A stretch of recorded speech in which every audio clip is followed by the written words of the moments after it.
নবীজি সাল্লাল্লাহু আলাইহি সাল্লামের কাছে এক সাহাবী আসছেন। রাসূল সাল্লাল্লাহু আলাইহি সাল্লাম তাকে উপদেশ দিচ্ছেন। ওই সাহাবীকে উপদেশ দিয়েছেন 5টা উপদেশ। কয়টা উপদেশ? 5টা উপদেশ দিয়েছেন।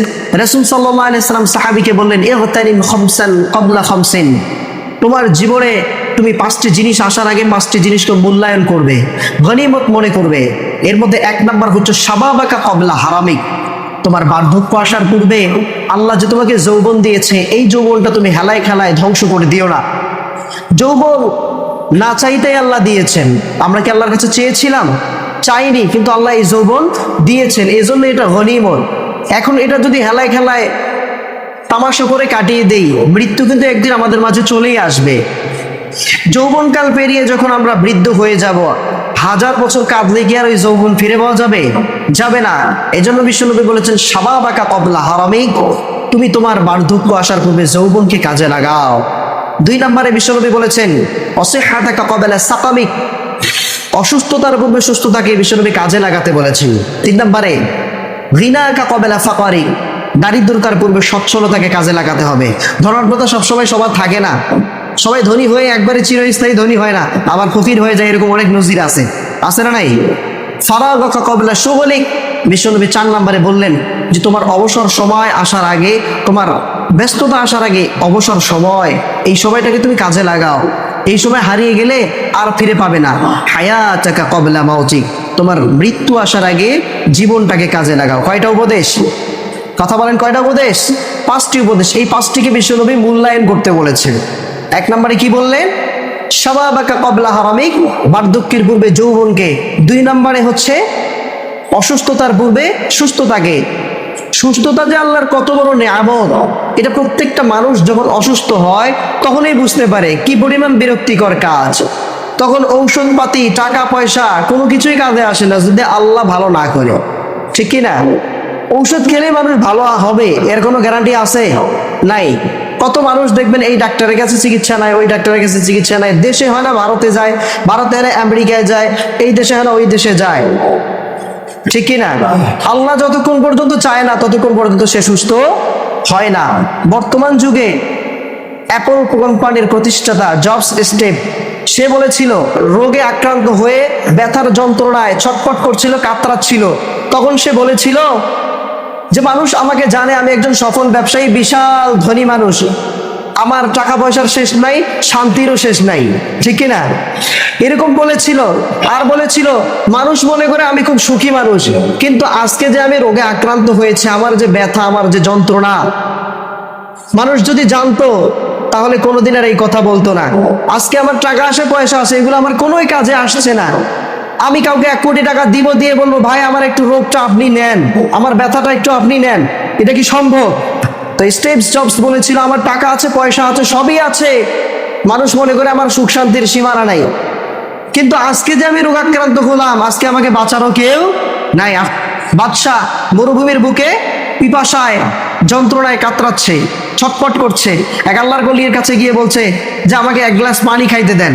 তো আল্লাহর ওলি বলেছে আমার কাছে 1 গ্লাস পানি আছে, তবে শর্ত হলো এই পানির বিনিময়ে আপনার রাজ্যের অর্ধেক দিতে হবে। কি দিতে হবে? রাজ্যের অর্ধেক দিয়ে দিতে হবে। বাদশা বলছে জীবনে যদি না থাকে তাহলে রাজ্য দিয়ে আমার কি হবে? ঠিক আছে, রাজ্যের অর্ধেক আপনাকে দিয়ে দিলাম। সে পানি খাওয়ার পর ওই আল্লাহর ওলি বলছে পানি যে খেলেন, এই পানিটা তো আর বের হবে না। আল্লাহ যে আপনাকে রোগ দিবে, আপনি প্রস্রাব করবেন আর প্রস্রাব হবে না আপনার, আপনি তো এই পানি ভিতরে আটকে থাকবে, আপনি তো মরে যাবেন। কিন্তু আমি এই পানি বের হওয়ার উপায় জানি, উপায় বলে দিব, বিনিময়ে রাজ্যের অর্ধেক আমাকে দিতে হবে। তো বাদশা বলছে ঠিক আছে, অর্ধেকটাও তোমাকে দিয়ে দিলাম, তো আমারে কি করে দাও? সুস্থ হওয়ার উপায় বলে দাও। তার মানে বোঝা গেল সুস্থতা আল্লাহ তাআলার অনেক বড় নিয়ামত। ঠিক কি না? আল্লাহ তাআলা না চাইতে আমাদেরকে অনেক সুস্থতা দিয়ে রেখেছেন। অসুস্থ হলে আল্লাহ তাআলা অসুস্থতার মধ্য দিয়ে জীবনের গুনাহগুলো মাফ করে দেন। বলেন সুবহানাল্লাহ। বিশ্বনবী 3 নম্বর উপদেশ দিলেন ওই সাহাবীকে। কত নম্বর উপদেশ? 3 নম্বর উপদেশ দিলেন। বিশ্বনবী সাহাবীকে বললেন গিনাকা ক্বাবলা ফাকারিক। তোমার দারিদ্রতার পূর্বে রব্বুল আলামিন তোমাকে যে ধন সম্পদ দিয়েছেন, সচ্ছলতা দিয়েছেন, এই সচ্ছলতাকে তুমি কাজে লাগাও। ধন দৌলত সম্পদ ইত্যাদি আল্লাহ যাদেরকে দিয়েছেন, আমাদের যাদেরকে আল্লাহ দিয়েছেন, এগুলো আমাদের উচিত নয় এটা মনে করা যে এগুলো ভোগের বস্তু। কিসের বস্তু? আমার টাকা আছে, পয়সা আছে, অনেক কিছু আছে আমার, আমি যদি মনে করি এগুলো আল্লাহ ভোগ করার জন্যই দিয়েছেন, তাহলে এটা আমি ভুল করলাম। বরং আল্লাহ এগুলো পরীক্ষা হিসেবে দিয়েছেন। কি বলেন? পরীক্ষা হিসেবে দিয়েছেন। আল্লাহ আমাকে সম্পদ দিয়েছেন, টাকা পয়সা সব দিয়েছেন, এগুলো কিসের জন্য দিয়েছেন? ভোগ করার জন্য? কথা বলেন, ভোগ করার জন্য দিয়েছেন না এগুলো পরীক্ষা? পরীক্ষা এগুলা। রব্বুল আলামিন বলেন, واعلموا أنما أموالكم وأولادكم فتنة وأن الله عنده أجر عظيم। আল্লাহ বললেন, দুনিয়ায় আমি তোমাদেরকে সম্পদ দিলাম, সন্তানাদি দিলাম, সব দিলাম, তুমি এগুলোকে ভোগের বস্তু মনে করো না। মনে করো না আল্লাহ আমাকে সম্পদ দিয়েছে, এটা আমার চিরস্থায়ী হয়ে যাবে, সব কিছু আমার চিরস্থায়ী হয়ে যাবে, আমার সন্তান আমাকে বাঁচাবে, এরকমটা মনে করো না। বরং আমি রব্বুল আলামিন এগুলো তোমাকে পরীক্ষা করার জন্য দিয়েছি। কি জন্য দিয়েছেন? পরীক্ষা করার জন্য। আল্লাহ সম্পদ দিয়েছেন, সন্তান দিয়েছেন, এগুলো পরীক্ষা করার জন্য। আমি তোমাকে সম্পদ দিলাম, দেখি তুমি কিভাবে ব্যবহার করো এটা। সন্তান দিলাম, দেখি সন্তানকে কোন পথে তুমি শিক্ষা দাও, কিভাবে তুমি তাকে গড়ে তোলো, এটা আমি দেখতে চাই। এজন্য আমি তোমাকে সম্পদ দিলাম আর সন্তান দিলাম। আল্লাহ পাশাপাশি এটাও বলে দিলেন, যদি তুমি তোমার সম্পদ আর সন্তানকে সঠিক পথে ব্যয় করতে পারো, সঠিক ব্যবহার করতে পারো, তাহলে আমি আল্লাহ তোমাকে কি দিব?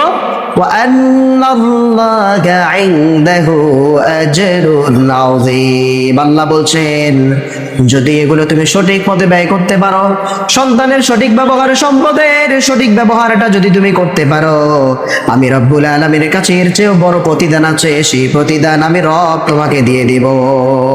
সুবহানাল্লাহ। তাহলে সন্তান, সম্পদ এগুলো কি বলেন তো? ভোগের বস্তু। কিসের এগুলা? পরীক্ষার। সম্পদ আর সন্তান এগুলো কি? পরীক্ষা। এগুলো ভোগের বস্তু নয় ভাই, আল্লাহ দিয়েছেন পরীক্ষার জন্য। আল্লাহ সম্পদ দিয়েছেন, দেখতে চান কোন পথে আমি ব্যয় করি। সুতরাং আমাদের একটু হিসাব করা দরকার। আসিবু ক্বাবলা আন তুহাসিবু, মুতু ক্বাবলা আন তামুতু। তুমি তোমার আল্লাহ হিসাব নেওয়ার আগে তুমি নিজের একবার হিসাব নাও। তুমি নিজে মরণের আগে একবার নিজে মরো, মানে চিন্তা করে দেখো আমি মরলে কি হবে। আল্লাহ তোমার হিসাব নেওয়ার আগে নিজে একবার হিসাব নাও। মন তো অনেক কিছুই চায়, কিন্তু ওই মন সব থেকে পবিত্র যেই মন আল্লাহর ভয়ে অপকর্ম থেকে, পাপ কাজ থেকে বিরত থাকে। وَأَمَّا مَنْ خَافَ مَقَامَ رَبِّهِ وَنَهَى النَّفْسَ عَنِ الْهَوَى فَإِنَّ الْجَنَّةَ هِيَ الْمَأْوَى।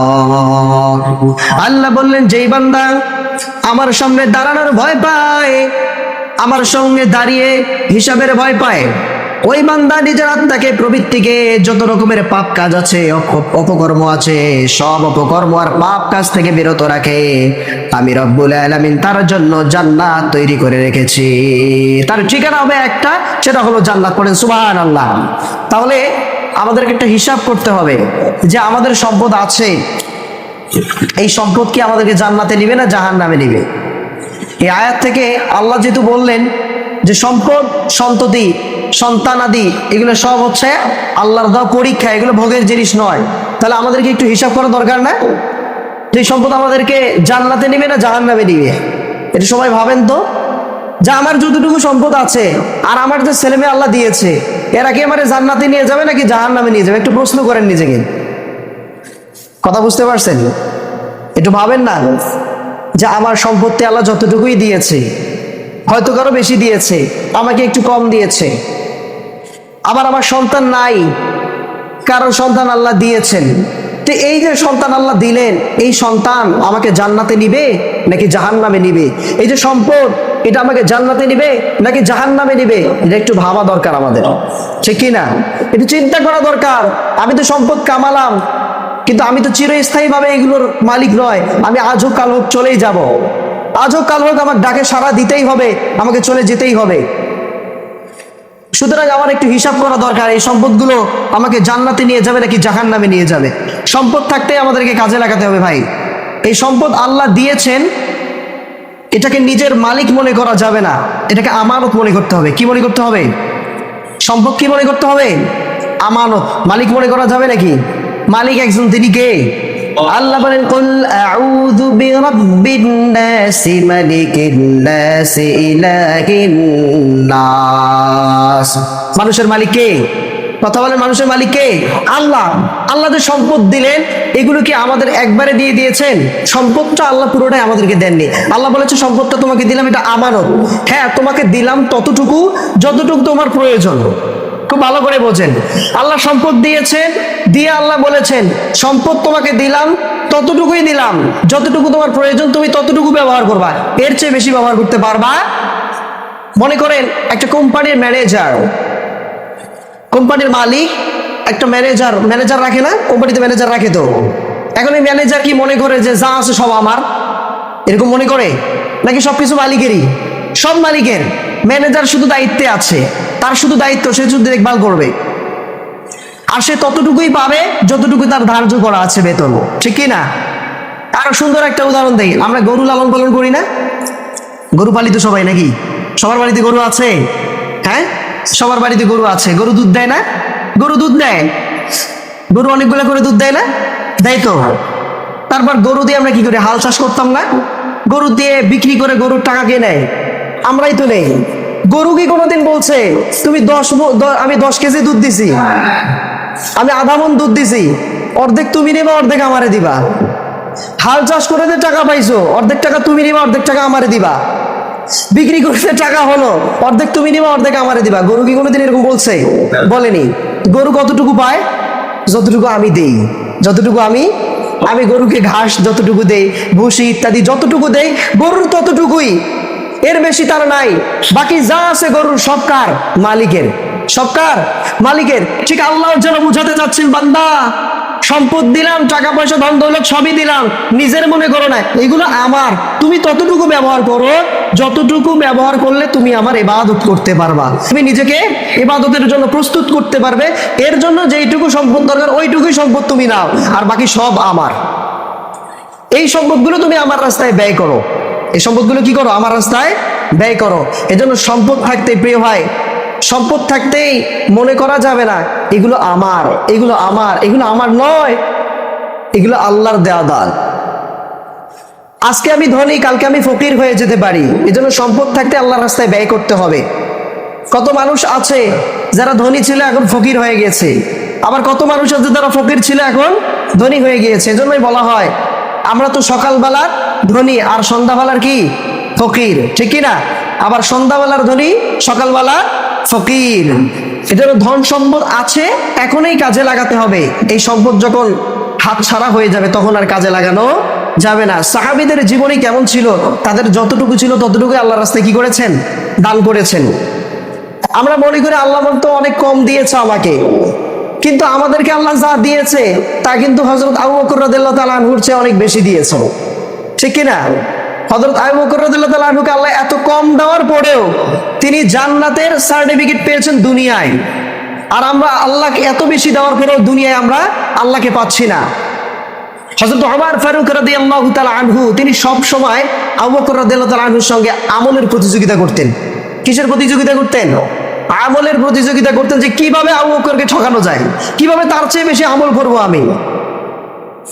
তো একদিন সুযোগ পেয়েছে তাবুকের যুদ্ধে বিশ্বনবী সাল্লাল্লাহু আলাইহি সাল্লাম সাহাবীদেরকে বলছে কার কি আছে আল্লাহর রাস্তায় দান করো, কার কি আছে দাও। সবাই বাড়িতে গিয়েছে। ওমর রাদিয়াল্লাহু তাআলা আনহু চিন্তা করছে আজকে আমি আবু বকরকে ঠকাই দিব, আজকের চেয়ে বেশি আমলে আমি জিতে যাব। খুব ভিতরে ভিতরে খুশি আনন্দিত হয়ে বাড়িতে গিয়েছে। বাড়িতে যাওয়ার পরে সম্পদ যা ছিল সব জড়ো করে একত্র করে অর্ধেক সম্পদ বিশ্বনবীর কাছে হাজির করছে। বিশ্বনবী ওমরকে বললেন, ওমর কতটুকু সম্পদ নিয়ে এসেছো? ওমর রাদিয়াল্লাহু তাআলা আনহু খুশি মনে বললেন, ইয়া রাসূলুল্লাহ, আমার বাড়িতে যা কিছু ছিল সব কিছু আমি একত্র করে অর্ধেক বাড়িতে রেখে এসেছি আর অর্ধেক আপনার সামনে হাজির করেছি। সুবহানাল্লাহ। ওমর রাদিয়াল্লাহু তাআলা আনহু চিন্তা করছেন আমি মনে হয় আজকে আবু বকরের চেয়ে এগিয়ে যাব। চলে আসলেন আবু বকর রাদিয়াল্লাহু তাআলা আনহু। আসার পরে বিশ্বনবীর সামনে ছোট্ট একটা টোপলা হাদিয়ে দিলেন। বিশ্বনবী ওই টোপলাটা খুলে দেখলেন সামান্য কিছু গম, সামান্য কিছু দিরহাম সেখান থেকে বেরিয়ে এলো। ওমর রাদিয়াল্লাহু তাআলা আনহুকে বিশ্বনবী জিজ্ঞাসা করেছিলেন, ওমর তুমি বাড়ি থেকে কি রেখে এসেছো? ওমরকে জিজ্ঞাসা করেছে বাড়ি থেকে কি নিয়ে এসেছো? ওমর রাদিয়াল্লাহু তাআলা খুব খুশি যে আজকে আবু বকর রাদিয়াল্লাহু তাআলা আনহুর চেয়ে আমি এগিয়ে যাব, আজকে আমি তাকে আমলের দিক দিয়ে তার সঙ্গে আমি পারি না, আজকে আমি এগিয়ে যাব, এই চিন্তা করে মনে খুব আনন্দ। এবার আবু বকর রাদিয়াল্লাহু তাআলা আনহুকে জিজ্ঞাসা করছে বিশ্বনবী, প্রশ্নের ধরনটা সিস্টেমটা একটু ভিন্ন ছিল। ওমর রাদিয়াল্লাহু তাআলা আনহুকে বলেছে তুমি বাড়ি থেকে কি নিয়ে এসেছো, আর আবু বকর রাদিয়াল্লাহু তাআলা আনহুকে বলেছে আবু বকর তুমি তো যা নিয়ে এসেছো তা তো দেখাই যাচ্ছে, বাড়িতে কি রেখে এসেছো, বাড়িতে কি রেখে এসেছো। ওমর রাদিয়াল্লাহু তাআলা আনহু টেনশনে পড়ে গেছে, হায় রে ভাবছিলাম আজকে ওরা একটু জিতে যাবো, প্রশ্নের ধরন দেখেই বুঝছে আজকে আবার আমি হেরে গেলাম। কারণ জিজ্ঞাসা করতে বাড়িতে কি রেখে আসছো, আর আমারে জিজ্ঞাসা করছে কি নিয়ে আসছো, তা আমি তো নিয়ে আসছি অর্ধেক, আর ওরা যদি জিজ্ঞাসা করে কি নিয়ে তুমি কি রেখে আসছো, তো আবু বকর এমন মানুষ যে রাসূল চাইলে তো সব দিয়ে দেয়, সুবহানাল্লাহ।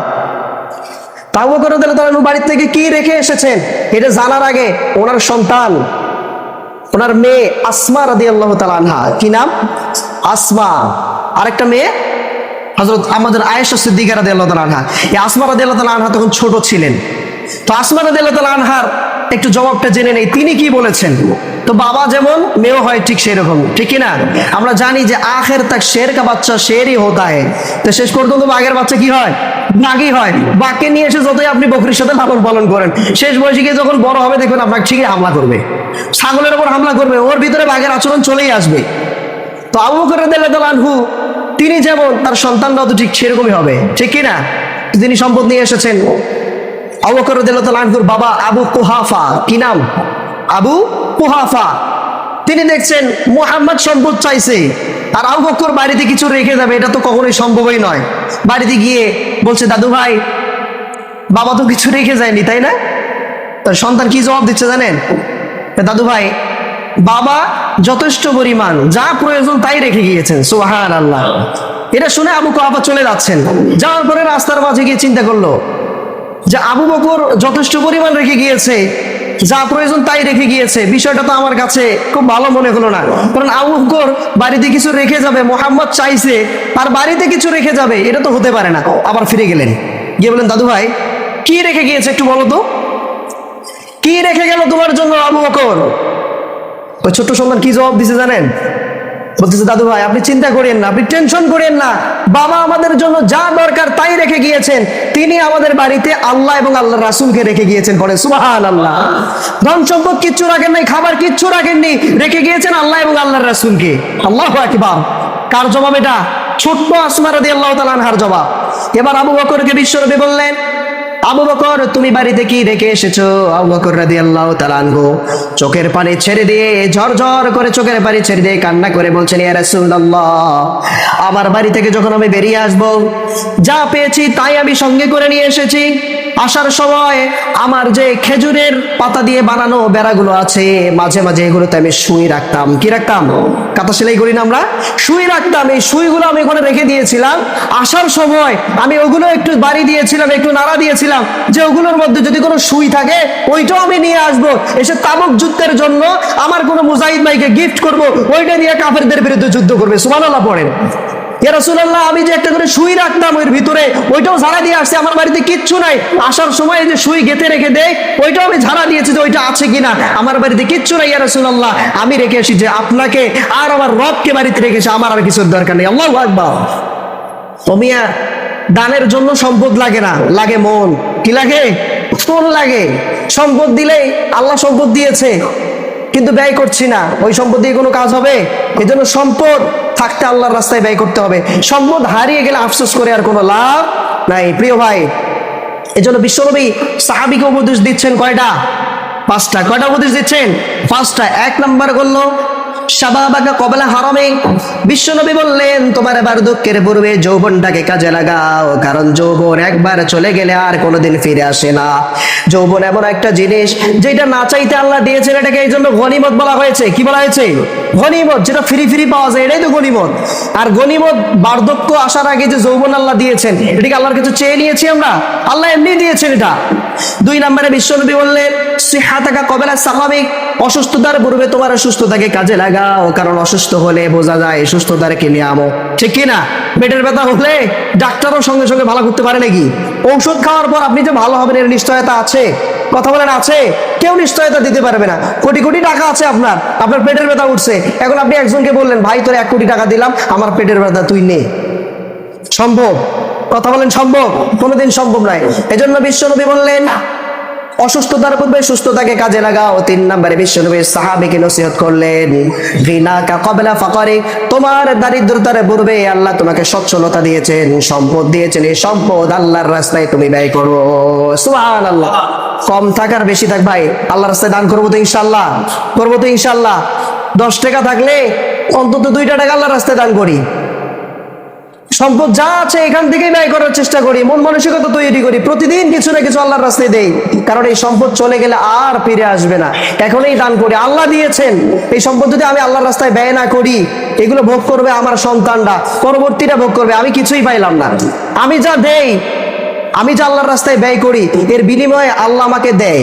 এর বিনিময়ে কি করেন? আল্লাহ আমাকে দেয়, নাকি আল্লাহ তাআলা নিয়ে আর দেয় না, এরকম বিষয়টা না। আল্লাহ বলছেন মা আনফাকতুম মিন শাইইন ফাহুয়া ইউখলিফু, তুমি আল্লাহর রাস্তায় যা ব্যয় করো ফাহুয়া ইউখলিফুহু, এর পরিবর্তে আল্লাহ তোমাকে অন্য কোনো জিনিস অবশ্যই দিয়ে দেন। সুবহানাল্লাহ। ফাহুয়া খায়রুর রাযিকিন, আল্লাহ বলছেন আমি তো উত্তম রিজিক দাতা, আমি তো তোমাকে সম্পদ দেই, আমি তোমাকে সুস্থ করি, সবকিছু আমি আল্লাহ তোমাকে দিই। সুবহানাল্লাহ। এজন্য 3 নম্বর নসিহত কি? যে সচ্ছলতা থাকতেই আল্লাহর রাস্তায় দান করতে হবে। সচ্ছলতা থাকতেই কি করতে হবে? আল্লাহর রাস্তায় দান করতে হবে। করবো তো ইনশাআল্লাহ।